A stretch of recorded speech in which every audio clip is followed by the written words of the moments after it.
जय श्री राधे। आज कृष्ण जन्माष्टमी की शुभ अवसर पर हम आप सबके लिए एक छोटी सी कथा लेकर आए हैं। कथा शुरू करने से पहले आप सभी को श्री कृष्ण जन्माष्टमी की हार्दिक शुभकामनाएं।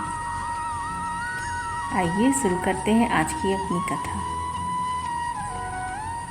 श्री कृष्ण माखन चोर। भगवान श्री कृष्ण बचपन में बहुत शरारती थे। कभी गोपियों की मटकी फोड़ दिया करते थे तो कभी बछड़ों को गायों का पूरा दूध पिला देते थे।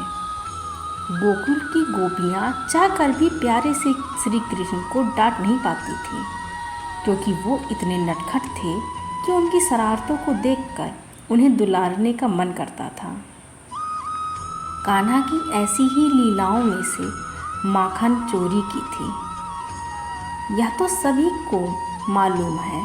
कन्हैया को माखन बहुत पसंद था। माता यशोदा कृष्ण को जो माखन देती थी उससे उनका मन नहीं भरता था, इसलिए मैया जहाँ भी मक्खन रखती कृष्ण चुपके से गांव के बच्चों के साथ आकर सारा माखन खा जाते थे।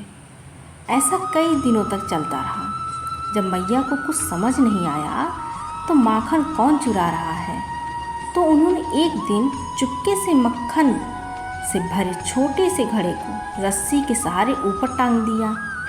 लेकिन श्री कृष्ण की नज़रों से क्या छुपा रह सकता था। उन्होंने माता को मक्खन रखते हुए देख लिया था। अब समस्या यह थी कि मक्खन तक कैसे पहुंचा जाए। काफ़ी सोचने के बाद उन्होंने सभी दोस्तों को इकट्ठा किया और बोले कि सभी एक घेरा बनाओ और उसके ऊपर चढ़कर मक्खन निकाला जाए। इस तरह से वह उनके सहारे सारे दोस्त पूरा माखन चट कर गए। इसके बाद मैया ने सोचा कि आज तो मैं पता करके ही रहूँगी कि आखिर माखन कौन चुरा कर ले जाता है। मक्खन को मटकी में रखकर ऊपर टांग दिया और छुप कर देखने लगी। कुछ ही देर में कान्हा अपने दोस्तों के साथ वहाँ पहुँच गए। यह देखकर मैया की बात समझ में आ गई और जब सभी माखन चुराने लगे तो तभी माता यशोदा पहुंच गई। माता को देखते ही सभी बच्चे वहां से भाग गए, लेकिन श्री कृष्ण मटकी की रस्सी पकड़कर झूल रहे थे। माता ने आकर उन्हें नीचे उतारा और प्यार से डांटते हुए कहा कि अच्छा तो तुम हो वो माखन चोर जिसने मुझे बहुत परेशान किया है। कृष्ण माता को देखकर हंसने लगे और बोले, मैया मैं नहीं माखन खायो। इस पर माता बोली कि अपनी मैया से ही झूठ बोलते हो कृष्णा।